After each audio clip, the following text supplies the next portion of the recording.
Assalamu alaikum, dear students, English honors third year. Today we'll discuss Jacobean period. Jacobean period হচ্ছে রাজা James four এর যখন রাজত্বকাল ছিল সেটাকে আমাদের সেই সময়টা বোঝানো হয়েছে। তো জ্যাকোবিয়ান পিরিয়ডের ডিউরেশনটা হচ্ছে 1603 থেকে 1625 সাল, 1603 থেকে 1625। আর রাজা James two of Scotland, he also inherited the crown of England in 1603 as James I, and the Jacobean era succeeded the Elizabethan period and preceded the Caroline age. তো জ্যাকোবিয়ান পিরিয়ডটা আসছে হচ্ছে এলিজাবেথিয়ান পিরিয়ডের পরে, এবং এটার পরে আসছিল আমাদের ক্যারোলিন এরা। তো the success of Elizabethan literature, Jacobean literature was often dark in mood, questioning the stability of the social order, and some of the Shakespeare's greatest tragedies many date from the beginning of this period. And other writers মানে এই পিরিয়ডে কিন্তু Shakespeare ছিল, কিন্তু Shakespeare Elizabethan পিরিয়ডেও ছিল, দুইটা পিরিয়ডেই cover করেছে শেক্সপিয়ারকে। এই পিরিয়ডে আরও যারা ফেমাস রাইটার তারা হচ্ছে John Webster, offended with the props of evil, Ben Jonson মতো স্যাটার লিখেছে, আর Francis Beaumont, John Fletcher and cavalier poet রয়েছে, এখানে জন ডান রয়েছে, ফ্রান্সিস বেকন হচ্ছে প্রোজ রাইটার, আর রবার্ট বার্টন। আর জন ওয়েবস্টার লিখেছে মূলত ইভিলস নিয়ে, প্রবলেমস অফ ইভিল নিয়ে। তো শেক্সপিয়ার, আমাদের এখানে একটা প্রশ্ন, Shakespeare is Elizabethan or Jacobean? Shakespeare কি জ্যাকোবিয়ান পিরিয়ডে না এলিজাবেথেন পিরিয়ডের? তো শেক্সপিয়ারের যে জীবনকালটা আমরা দেখি, তাহলে শেক্সপিয়ার হচ্ছে লাইফ স্প্যানটা হচ্ছে 1564 থেকে 1660, মানে এর বেশিরভাগ সময়টা। আর এলিজাবেথিয়ান পিরিয়ডটা হচ্ছে 1560 থেকে 1603। তাহলে দেখতে পাচ্ছি major portion of his life was in Elizabethan period, তার জীবনের বেশিরভাগ বড় অংশটা ছিল এলিজাবেথিয়ান পিরিয়ডের মধ্যে। That's why he is call Elizabethan author, এই জন্য তাকে এলিজাবেথন অথর বলি আমরা, জ্যাকোবিয়ান অথর না। জ্যাকোবিয়ান এজের তার কবিতা আমরা তাকে বলি না, লেখক বলি না। আর যদি although 1/3 of his works from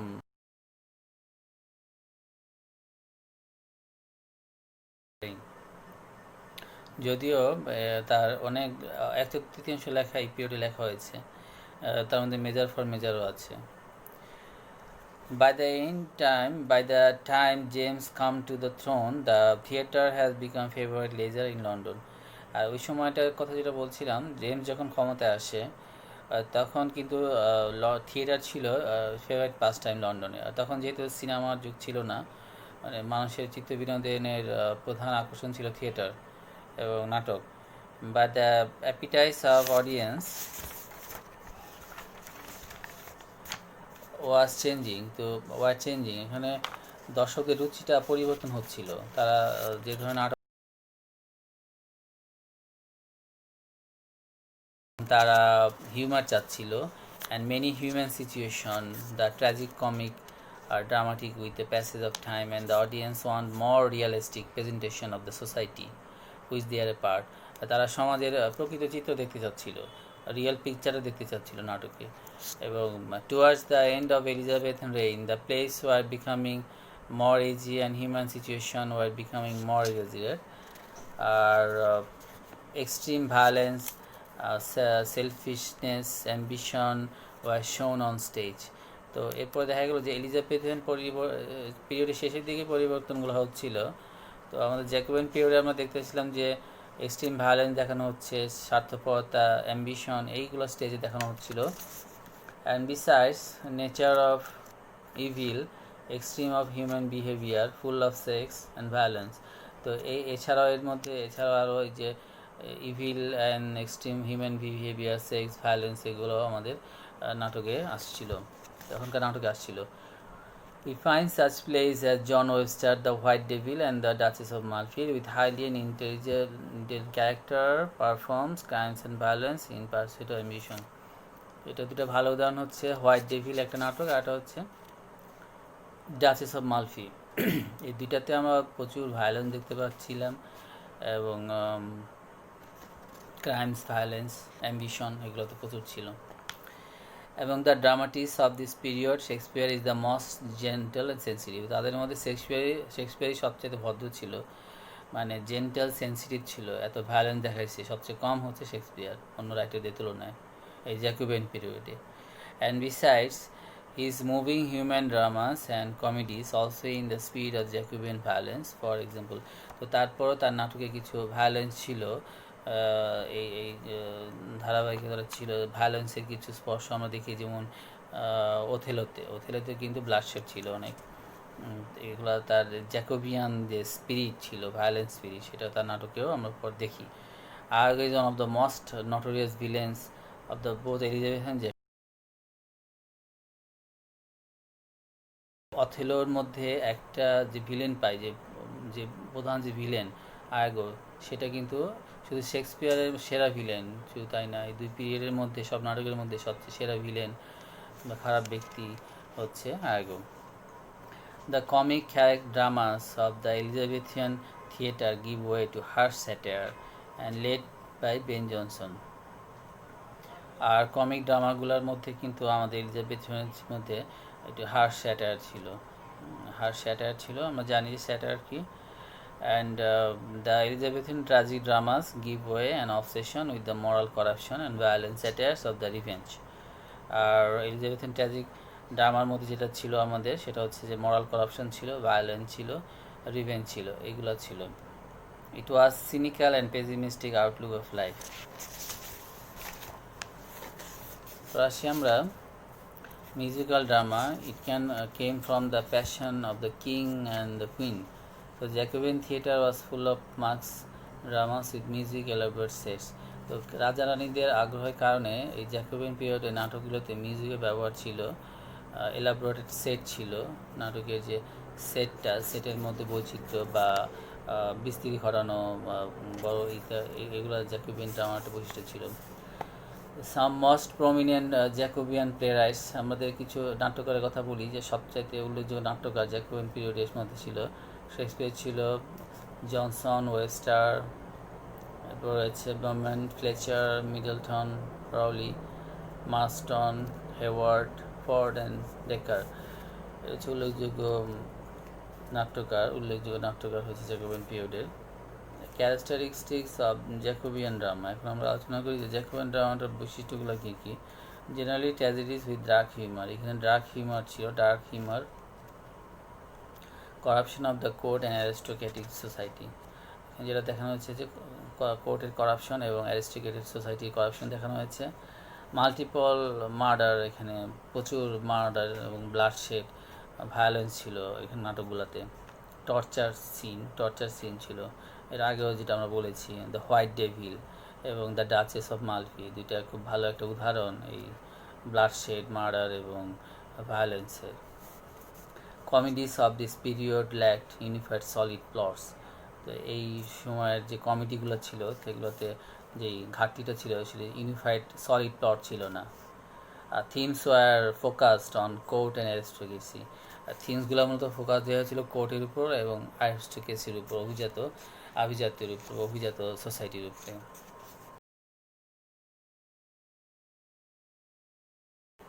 enough to fill his space. তো শেক্সপিয়ারের পরে এমন কেউ আসেনি যে জায়গাটা পূরণ করতে পারে, অর্থাৎ নাটকগুলা দেখেছিলাম শেক্সপিয়ারের যে এইগুলো ছিল, প্রতিভাটা ছিল, যে নাটকের ছিল, প্লট ছিল বা কাহিনী বা থিম যেটাই বলি না কেন, এই জায়গাটা পূরণ করার মতো কেউ এই জ্যাকোবিয়ান পিরিয়ডে আসেনি। আর যেটা হচ্ছে যে we find decline in the Jacobean period, there are many reason. তো এই ডিক্লাইনের পিছনে, নাটকের পতন ঘটে এবং ডিক্লাইন ঘটে, এর পিছনে অনেকগুলো কারণও রয়েছে। ল্যাক অফ প্যাট্রনস, এখানে আমাদের যে পৃষ্ঠপোষক ছিল না, নাটকে জ্যাকোবিয়ান পিরিয়ডে পৃষ্ঠপোষক ছিল না, এবং পৃষ্ঠপোষক না থাকার কারণ আরেকটা হচ্ছে যে রাষ্ট্রীয় পৃষ্ঠপোষকতাও ছিল না, কারণ ওই সময় যারা ক্ষমতায় ছিল তারা এই শিল্প সাহিত্যকে ইভিলস ওয়ার্ক মনে করতো। তো যেটা একটা আসলাম ল্যাক অফ প্যাট্রনস, যে পৃষ্ঠপোষকের অভাব ছিল।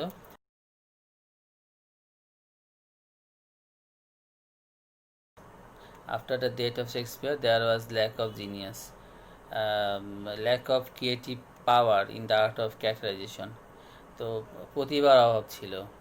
জ্যাকোবিয়ান পিরিয়ডে প্রতিভার অভাব। আমরা যদি যে এলিজাবেথিয়ান পিরিয়ড, তার আগের যুগটা স্বর্ণযুগ ছিল একটা সাহিত্যের, কিন্তু এরপরে বিশেষ করে নাটকের পতন ঘটা শুরু হয় হচ্ছে এলিজাবেথিয়ান পিরিয়ডের শেষ দিকে এসে।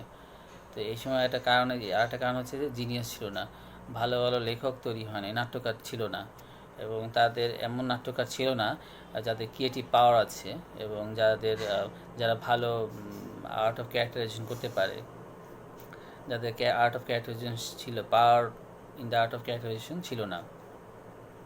আর হচ্ছে ল্যাক অফ ড্রামাটিক টেকনিক, তখন ড্রামাটিক টেকনিকের অভাব ছিল। আর dramatists could not maintain the powerful line of Marlowe and their blank verse were weak. আর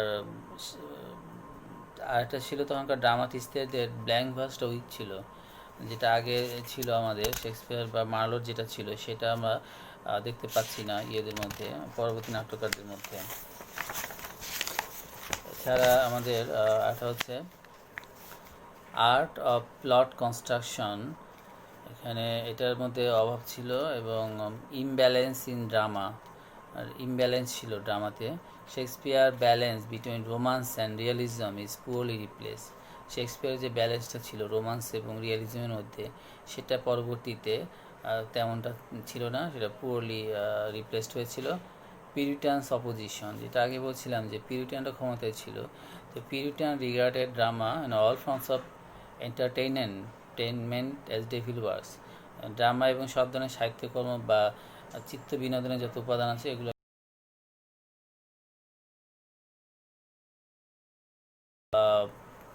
পৃষ্ঠপোষিত করতোই না, এবং একটা বাধা হিসেবে ছিল সাহিত্য সংস্কৃতি জগতে, পৃষ্ঠপোষকতার অভাব ছিল। সো দে অপোজড, তারা অপোজ করে। Das after the death of Shakespeare the drama decline in moral and plot construction and characterisation technique. ফলে যেটা হয় যে শেক্সপিয়ারের মৃত্যুর পরে ড্রামা ডিক্লাইন করে, এবং সেটা প্লট কনস্ট্রাকশনে, ক্যারেক্টারাইজেশনের, টেকনিকে সব দিক দিয়ে দুর্বল হয়ে পড়ে নাটকটা। তো আমরা আলোচনা করলাম পর্যন্ত, যেটা সেটা হলো জ্যাকোবিয়ান পিরিয়ডের যে বৈশিষ্ট্যগুলো আমরা দেখলাম। মূলত নাটকের বিষয়গুলো নিয়ে জ্যাকোবিয়ান পিরিয়ড আমাদের মূল আলোচনার বিষয়গুলো ছিল। আমরা এখন আলোচনা করব ক্যারোলাইন এরা। ক্যারোলাইন এরা হচ্ছে the Caroline or Caroline era refers to the era during Stuart period 1603 থেকে 1714, and that coincide with the reign of Charles I 1625 থেকে 1642। চার্লসের ওয়ানের সাথে সম্পর্কিত এটা। অ্যান্ড দ্য ক্যারোলাইন এরা ফলোয়ার্ড দ্য জ্যাকোবিয়ান এরা, এর আগের পিরিয়ডটা ছিল আমরা জানলাম জ্যাকোবিয়ান এরা ছিল, এর পরের পিরিয়ড হচ্ছে ক্যারোলাইন এরা। It was followed by wars of 3 kingdoms and the English and interkingdoms. This period was dominated by the growing religious, political and social conflict between the king and parliament. এই পিরিয়ডে যেটা হয়েছে যে king আর পার্লামেন্টের মধ্যে conflict শুরু হয়েছিল এই পিরিয়ডের সময়, অ্যান্ড আনইজি পিস আর হচ্ছে 30 ইয়ার অফ ওয়ার, 30 বছরের যুদ্ধ এটা হয়েছিল 1618 থেকে 1648 সাল, এবং সেন্ট্রাল ইউরোপে এটা হয়েছিল। In this period fall of drama from the highest peak, এই পিরিয়ডে ড্রামার পতন হয় সর্বোচ্চ চূড়া থেকে নিচে নেমে যায়। But in poetry the Caroline period saw the flourishing of cavalier poets including Thomas Carew, Richard Lovelace, sir John Suckling, and the metaphysical poets George Herbert, Henry Vaughan, Katherine Philips and others. তো produce powerful figures like John. আচ্ছা, আমি যেটা বলছিলাম যে এই সময় যেটা হয়েছিল যে মেটাফিজিক্যাল পোয়েট মুভমেন্ট যেটা হয়েছিল produce by powerful figure like John Donne এবং Robert Herrick. If the Elizabethan era was the golden age of English drama, the Caroline age was the nearly as rich in the realm of non-dramatic poetry. It was the beginning of the career of John Milton. নাটকের জন্য যদি Elizabethan period সেরা হয়, তাহলে পোয়েট্রির জন্য এখানে ধরা যায় নন ড্রামাটিক পোয়েট্রির জন্য এখানে সেরা হচ্ছে এই পিরিয়ডটা। আর এই পিরিয়ডে শুরু করেছিল জন মিল্টনের ক্যারিয়ার, শুরুটা হয়েছিল এই পিরিয়ডে শুরু হয়েছিল। The time span of this period 1625 থেকে 1649, এই পিরিয়ডের সময়কালটা হচ্ছে 1625 থেকে 1649। After the demise of Charles I.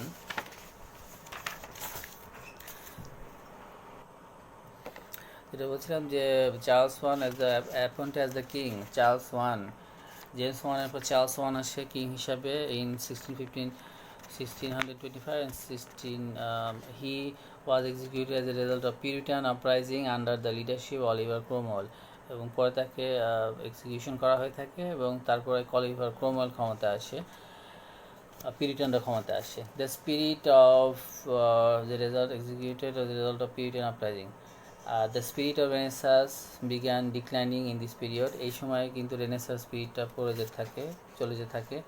John Milton started his writing in this period, John Milton এই পিরিয়ডে লেখা শুরু করে। This period has religious poet George Herbert, এখানে রিলিজিয়াস পয়েট ছিল জর্জ হারবার্ট, এবং prose writer Robert Burton and sir Thomas Browning, and cavalry poets like Robert Herrick and Richard Lovelace and Sir John Suckling. এই হচ্ছে কবিতার বর্ণনা। The whole period is emphasis on the civil war between the supporters of king known as cavaliers and the supporter of parliament known as roundheads. এখানে আমরা এই পিরিয়ডটা আমরা দেখছি যে এমফাসিস করছে সিভিল ওয়ারের প্রতি, যা এখানে কিংয়ের সাপোর্টার এবং পার্লামেন্টের সাপোর্টারের মধ্যে এখানে দ্বন্দ্ব ছিল। মিল্টন ওয়াজ এ পিউরিটান পয়েট, মিল্টন ছিল পিউরিটান পয়েট এবং classicist and humanist in nature. Milton to great extent influenced the poetry of classical and romantic of English country. John Donne was the founder of metaphysical school of poetry.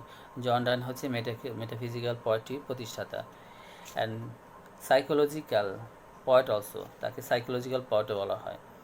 Robert Herbert was an ardent religious poet, Herbert ছিল একজন religious poet. The Caroline age is the age of poetry, Caroline এজটাকে আমরা বলবো age of poetry, কবি and love aspect. তো এখানে political, অর্থনীতি, রাজনীতি, সামাজিক এবং ভালোবাসার জন্য কবিতা লেখা, ভালোবাসার ভিত্তিতে কবিতা লেখা হয়।